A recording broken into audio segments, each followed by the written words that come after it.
Hello viewers, this is Raghu Prakash, real estate expert from Ahadayam Branding. అండి Hyderabad real estate మార్కెట్లో పర్టికులర్గా plotting రంగంలో investments ఎక్కువగా ఎక్కడ జరుగుతున్నాయి, పీపుల్ ఎక్కడ ఎక్కువ ఇంట్రెస్ట్ చూపిస్తూ ఉన్నారు అంటే అవుటర్ రింగ్ రోడ్కి, రీజనల్ రింగ్ రోడ్కి మిడిల్లో ఉన్న ప్రాంతంలో చాలామంది ఇన్వెస్టర్స్ ఈ ప్రాంతాల్లో ఫోకస్ చేస్తూ ఉన్నారు. దానికి రీజన్స్ ఏంటంటే అవుటర్ రింగ్ రోడ్ లోపల ఇన్వెస్ట్ చేయాలి అంటే అందరూ ఇన్వెస్ట్ చేయలేని పరిస్థితి. ప్రైజెస్ ఎక్కడ చూసినా 40,000కి తక్కువ అయితే ఎక్కడా లేవు అని చెప్పొచ్చు. కొన్ని ప్రాంతాలు కొంగర కలాన్, రామదాస్పల్లి ఇలాంటి కొన్ని ప్రాంతాల్లో 45,000 బిలో 40,000 లభిస్తూ ఉన్నాయి కొన్ని చోట్ల. బట్ ఓవరాల్గా చూసుకుంటే 45,000 తక్కువ ఎక్కడా లేదు.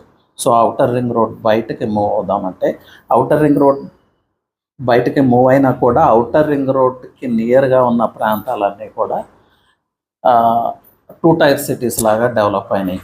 ఇస్నాపూర్ కావచ్చు, తుక్కుగూడ కావచ్చు, మహేశ్వరం లాంటి ప్రాంతాలు కావచ్చు, లేదు అంటే శంషాబాద్ లాంటి ప్రాంతాలు కావచ్చు. ఏ హైవేలో చూసుకున్న, వరంగల్ హైవేలో చూస్తే గట్కేసర్, విజయవాడ హైవేలో అవుటర్ రింగ్ రోడ్ తర్వాత ఈ ప్రాంతాల్లో కూడా ఎక్కడ ప్రైజెస్ తక్కువ లేవు. సో భవిష్యత్ తరాల యొక్క అవసరాలను, లేకపోతే తమ భవిష్యత్తు యొక్క అవసరాలను దృష్టిలో పెట్టుకొని ఎక్కడ ఇన్వెస్ట్ చేయాలి మంచి ప్రైజ్లో అంటే అవుటర్ రింగ్ రోడ్కి, రీజనల్ రింగ్ రోడ్కి మిడిల్లో ఉండే స్ట్రెచ్ 40 కిలోమీటర్స్ ఉంటుంది. ఈ 40 కిలోమీటర్ స్ట్రెచ్లో స్క్వేర్ యార్డ్ 7-8,000 నుంచి 40,000, 50,000 వరకు అవైలబుల్ ఉంది. సో ఎవరి బడ్జెట్కి తగ్గట్టు వాళ్ళు, ఎవరి అవసరాలకు తగ్గట్టు వాళ్ళు ఈ ప్రాంతాల్లో ఇన్వెస్ట్ చేసుకుంటున్నారు.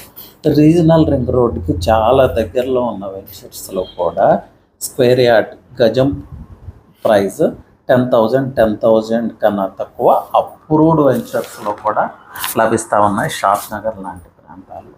సో ఇది ఒక మంచి అవకాశం అండి. హైటెక్ సిటీ మిస్ అయ్యాము, ఎయిర్పోర్ట్ మిస్ అయ్యాము, అవుటర్ రింగ్ రోడ్ మిస్ అయ్యాము, ఇలా బాధపడే కన్నా ఇలాంటి ప్రాంతాలను ఐడెంటిఫై చేసి ఒక మంచి వెంచర్లో, అంటే అన్ని అప్రూవల్స్ ఉన్న వెంచర్లో, అన్ని డెవలప్మెంట్స్ కంప్లీట్ చేసుకున్న వెంచర్లో, ఒక మంచి డెవలపర్ చేస్తున్న వెంచర్లో ఇన్వెస్ట్ చేస్తే మీ భవిష్యత్ తరాల యొక్క అవసరాలు, అలాగే మీ భవిష్యత్ అవసరాలు కూడా ఫుల్ఫిల్ చేసుకోవచ్చు. సో బట్ ఇన్వెస్ట్ చేసే ముందు అక్కడ ఎలాంటి సౌకర్యాలు రాబోతున్నాయి, భవిష్యత్తులో ఆ ప్రాంతం ఎలా డెవలప్ అయిపోతుంది అనే దాని మీద కొంత అవగాహన పెంచుకోవడానికి ప్రయత్నం చేయండి. Thank you.